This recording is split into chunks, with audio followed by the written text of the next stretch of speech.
The hopes of more than 1,000 ECG workers were today dashed as an Accra High Court turned down their request that the ongoing implementation of the private sector participation is put on hold.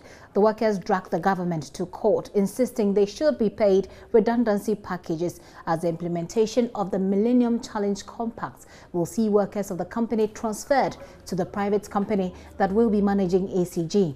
Government, through the Attorney General, opposed the application, insisting the transfer of workers was legal under the labor laws and that government will suffer, quote, serious hardship if the application is granted. The court today dismissed the application filed by the workers.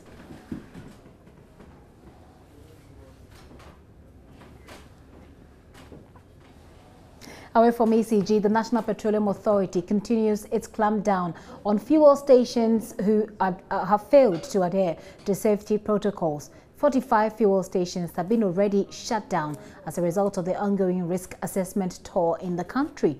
Chief Executive of the NPA, Hassan Tampoli, revealed at a stakeholder meeting that out of the 639 fuel stations in the country, only 141 are deemed to have satisfied all safety regulations.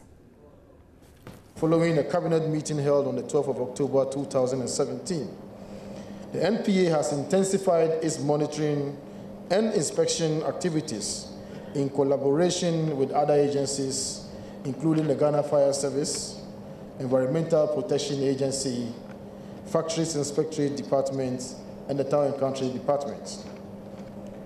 So far, 276 LPG refill stations have been inspected out of the 636 distributed across the country. 45 outlets remain closed due to non-compliance with some regulatory and technical requirements.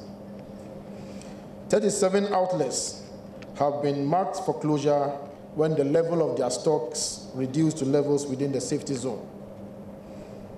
Mr. Chairman, 26 outlets have been reopened after a comprehensive inspection was carried out by the inspections and monitoring units of the authority.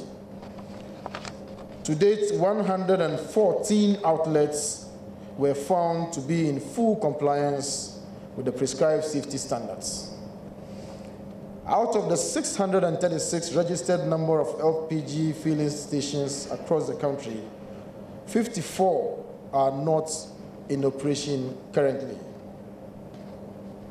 These are the statistics that we want to share with the public.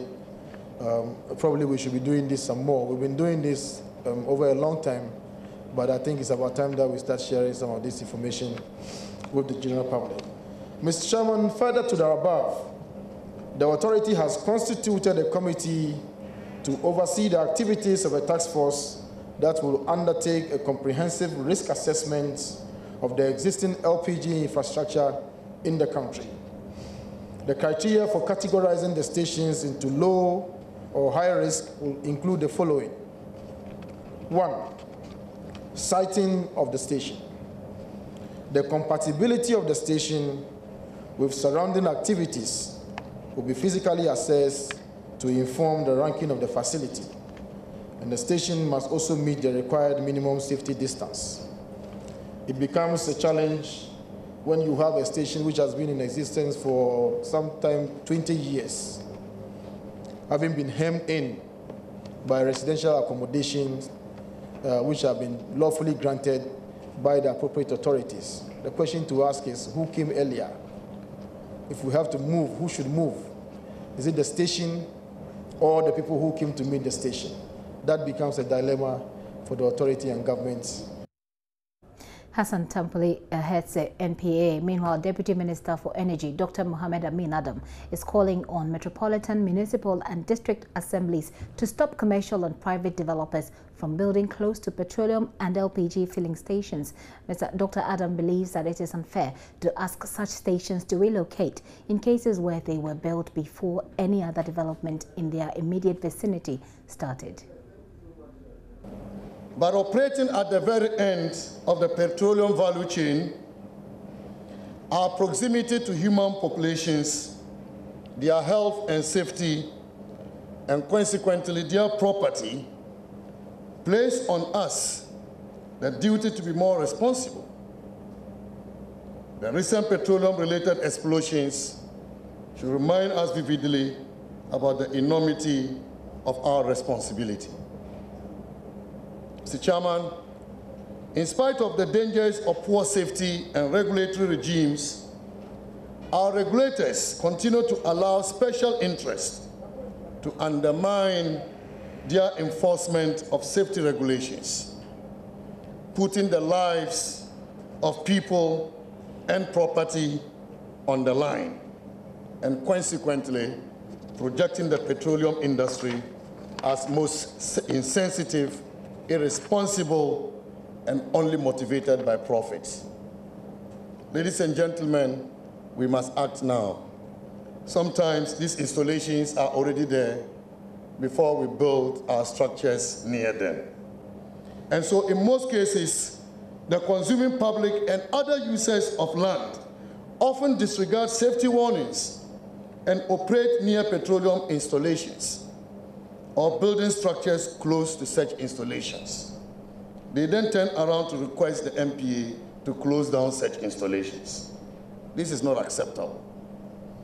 To this end, I wish to call on the Land Use and Spatial Planning Authority and the Metropolitan, Municipal, and District Assemblies who plan our cities and issue building permits to people to take cognizance of this imperative and ensure that the safety of people in their jurisdictions become their utmost responsibility.